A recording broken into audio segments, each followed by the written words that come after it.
Good morning, everyone. This is Lori with Keys Astrology. This is your forecast for the week of May 7th, Saturday, till May the 14th, the following Saturday. Energies are changing. This is quite a pivotal week, guys. And I would say, in last week's video, I told you that the weekends can be a little tenuous for people that are self-aggrandizing or concerned about their own agenda and not interested in your schedule.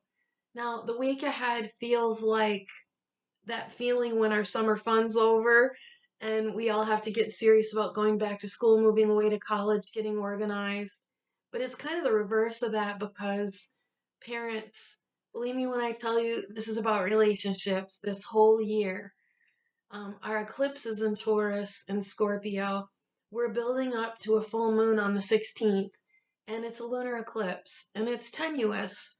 But the entire nodal axis change that started last November 19 speaks about, oh, excuse me, please, is talking to us about being more cooperative, getting along with others. This is especially for husband and wife energy, lover energy, men and women to try to meet each other in the middle.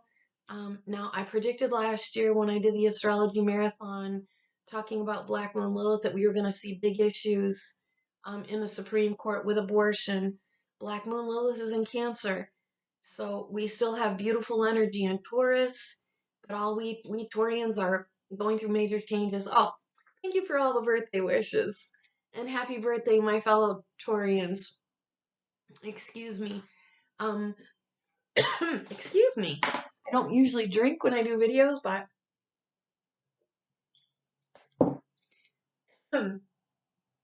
okay. So a lot of us, oh gosh, excuse me, please. A lot of us are feeling the need to break out of the lockdowns and the hold downs and the stay in and don't socialize and don't associate and don't cooperate, isolate. Nay, nay, nay. Summer's coming here in the United States and in the European countries. You guys in Australia are getting ready for your fall and winter. But I would say that this week is tenuous. Most especially, okay, on Monday you're going to feel like you want to call in sick, but back to the weekend. All right, so the weekend, I would encourage you to get out of the house. Get out of the house. Go have some fun. Go socialize. Call up those friends that you didn't get to see because of the pandemic. And what Sunday in my family and in my life, now that my daughters are raised, it's a holy day for me. So I would listen to music and bring peace on earth. Pray and stay close to God. Pray for all those people that are hurting and homeless all over the world in these war-torn countries, and pray for Ukraine. Um, the United States is going to be big time involved by 2024. I don't like what I see. I'll talk about that in the future. There's also eclipse energy that's going to hit the USA in 2024 in the spring as our eclipse seasons start, and that's going to be very trying. But I would say that I loved some of the energy that I peeked into 2027 and 2028, and I'll discuss those things now. When we're living in times like these, when we've never seen more death on the planet, we've never seen more hardship and strife in many of our lifetimes. I just turned 60 last week. I would say that where the eclipse energy is now, where Black Moon Lilith is now in Cancer, we have to protect our homes at all cost. We have to be able to protect ourselves, feed ourselves, not be reliant on these government officials playing chess over property, oil, resources like they've done since the beginning of organized power mongering. So the week ahead, we've got Monday. You're gonna feel like you want to call in sick. We've got the moon squaring Saturn, and that or opposite Saturn. Wait, squaring, and it can make you feel like I don't want to go in today. I just feel like being lazy. But back to the energy when we're preparing our summers in and putting away the pool and putting away badminton rackets and baseball gloves and all that stuff and getting ready to nestle down and get serious and get in our schedules and buy school clothes. All of that energy when it's Virgo season is about organization. That's really going to be key for you this month. Mercury, the biggest day of the week and most pivotal energetic change, is going to come on Tuesday, the 11th, when Mercury goes into retrograde and stays there until June the 3rd. But bigger is that Jupiter, sweet Jupiter's been home in his kingdom, in his realm with his buddy, King Neptune. Venus and Mars were there too, and we had amazing energy last week. But this week, Jupiter leaves and moves into Aries, and Venus is in Aries. And Mars is still behind, a little bit behind Venus. And you can literally say that men and women might not be on the same page. Okay? So, married couples, lovers, engaged couples, men and women in long marriages, short marriages, honeymoon stages, give your guy a break. He needs a break. Mars in Cancer is not a fighter, it's a lover. And the more understanding you have, which is Mercury retrogrades, in a nutshell, Mercury retrograde means I need to step up my ability to understand, comprehend, fix things, think this over, recover that relationship, do everything in our power for the children, for Mercury is a child. Because Black Moon Lilith is in Cancer, and she's in a horrible configuration to the goddess Eris, to Venus and Jupiter in Aries. And this is downright fighting over custody. And this is downright intrusive parents, grandparents, trying to steal the children of their own parents. And this is the Supreme Court and its dilemma over the taking of life and all the fighting that's going on. It's about family. So is Taurus and Scorpio, about family, sex, money, home, property, land. So we have these themes of relationships, and when Mercury goes into retrograde, you have the opportunity to fix the mistakes you made, to say you're sorry for the dirty things you've said, and to, above all else, let's keep our children children. Too many people force their children to do adult things, expect adults, um, what would you call it? Adults, expect them to have the analytical ability of adults. We put too much pressure on our babies. And in this Black Moon Lilith theme, we've got people in political power trying to take more of the rights of parents away. And there's groups called parents.org. There are people that are conservative like myself and traditional like myself who believe that the way we raise our children, teach our children, clothe our children, medicate our children, feed our children, decide when our children get to find out about sex and drugs, that belongs in the house. Now, I know schools try to step up. I was a teacher. I was studying to be a professor. I understand social dilemma where families don't do that in their own family.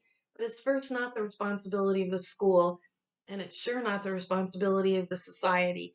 It's the responsibility of the home and family. So pay close attention. This next 10 months, we're going to see a lot of interpersonal fighting, relating, trying to steal children and trying to steal power from parents over the rights that you have with your own children, and fertility. And what does it mean to take a life? That's a really big theme, and it's powerful, and it's going to get angrier this week because we're building up to a full moon that's going to be in Scorpio. This is time for us to end family secrets, family shaming, family, and it's time for you to come and get your Black Moon Lilith readings from me. Go to my website, www.3keysastrology.com. I also started, and get your Black Moon Lilith readings. They're delicious. We'll uncover family secrets. We'll bring Lilith to the light of the bright light of the sun and moon where she can't contaminate your life anymore. Stay away from sketchy people, guys, when Lilith is where she is. Because when you bring those sketchy people into your home, you marry them and have babies with them, you live in chaos like we are witnessing in the Amber Heard Johnny Depp trial. Please go see those videos on my channel. I've spent a lot of time in these analysis for you to see the Black Moon Lilith and some of our celebrity characters. Now back, I was saying I started a class May 3rd. We're going to meet every Tuesday. It's called Astrology and Remedy. It's $22. Come join us. We've got a nice little group of women that are deciding to pop in. But I'm a remedial astrologer. I care about healing. I've studied healing arts. I'm a Reiki healer and understand the power of emotion, feeling, safety, comfort, support. And that's the beautiful part of the coming week. We need to stay together. We need to bond together. We need not to break apart. We need to make pacts like we did when we were little kids. Like that isn't a handshake or a pinky hug. We need to stay together. We need to give each other a break, not fight the sexes, not fight other religions, not fight other countries. We need to see our commonality and care because all the little children of the world, we're all God's children, whether we're 90, 70, 40, 20, 10. That's what this coming week's about. And when Venus moves into Aries with the goddess of chaos and the painful Chiron, squaring Black Moon Lilith in Cancer, while the nodal axis is about money, sex, land, and property, this is going to be a summer where people are going to fight unless they're enlightened, unless they're spiritual, unless you're peaceful, loving, and caring. You have the power to build the peace. If you have any more questions, all of my readings are available at 3keysastrology.com. This is a tricky week. It's tenuous, but it's about putting band-aids on, saying sorry, purging and getting rid of all the Scorpio dilemma, drama, crime, drugs. If you're involved in any of this stuff, this is the best year for you to come clean, get rid of doing drugs, get rid of wasting all your money sitting in a bar drinking alcohol. That's not life. Taurus is breaking you free, Scorpio energies. And that's all the energy of all crime. Human trafficking, all the family secrets, all taboo subjects. We have the power this year by the light of the moon and sun in Taurus and Uranus in the North Node, the nodes of the moon saying, live in the light, be bright, be healthy, be truthful, be honest, and help bring those that are downtrodden, oppressed, and put down into power again. Heal them up, help them up. That's what that healing class is for. So I hope to see you every Tuesday. We meet at 6 o'clock Eastern Standard Time here in New York. I'm in New York. And we'll pop on together for an hour. And you'll get to learn some remedial help for all of your clients, students. This is for any caregiver, massage therapist, chiropractor, naturopath, nurse, doctor, anybody who loves astrology. I wish you a really good week. It'll be a week to think. It'll be a week to put your finger to your lips and say, I'm not going to talk back. My husband needs some extra love this week. My children need some extra love this week. My wife needs my understanding because we're going to be a little edgy. We can get a little nervous. We can get a little upset when things don't go our way. And that, as soon as that energy starts to creep into your home, let that be your warning that, I'm bringing the peace. I'm bringing the light. I'm going to be quiet and offer love, help, and support. You guys take care. Have an excellent week. Summertime is coming after all. School is getting out after all. So we'll be busy getting those plans of where will the children go in the summer? What curricular activities are we going to do? Can we get away on a vacation? And that's all the goodness. And Mercury retrograde is a great time to plan, revise, but it's a bad time for you to get car repairs, buy a vehicle, buy electronic equipment, sign contracts, move. I did that against my astrological knowledge last year, and it was a big mess. So, don't move during Mercury retrograde. Don't sign contracts. Mercury rules cars, bicycles, transportation. It can be delays in transportation. You don't buy vehicles during this time, and you don't buy electronic equipment during this time. We can have a little bit of disconnection, and we are because of the Uranus squaring Saturn. And that energy is still there, so decide not to be in any contests. The energy of Aries, you guys can be deep into your knees into these family fights of custody, and should I take ownership of my grandchildren and parents fighting each other? You're knee deep in it. Gemini and Pisces are having some disagreements with each other too. And Sagittarius is in that realm. And finally, for Sagittarius, Leo, and Aries, we're getting some energy. Some of the fires coming back on Earth, and we're seeing as literal as fires are starting again in California. And there's a lot of dirt, a lot of Earth energy between Cap and Taurus. there's a lot of fire energy with Aries now. And a contest and problems and homes literally being burned is the Cancer squaring with Black Moon Lilith there, squaring all the energy that is going to be in Aries. So Mars is catching up. He's soon going to be in Aries. But the biggest energy of all is that we're crawling up on the eclipse. And that's eclipsing and ending Taurus and Scorpio. Marriages, separations, and family members saying, I'm not living with you. You're a drug addict. I don't like this secret life. I don't want to hide. I don't want to sneak. I don't want to do criminal activities and risk my freedom and liberty, which is Taurus. Don't be afraid of Uranus. He's freedom. He's the pure, unadulterated truth. And he's only destabilizing if you're not where your soul belongs. I'm really happy to help you remember what that is. That's how I teach astrology. Oh, I teach astrology too. So come and sign up for the classes. Everything's available at www.3keysastrology.com.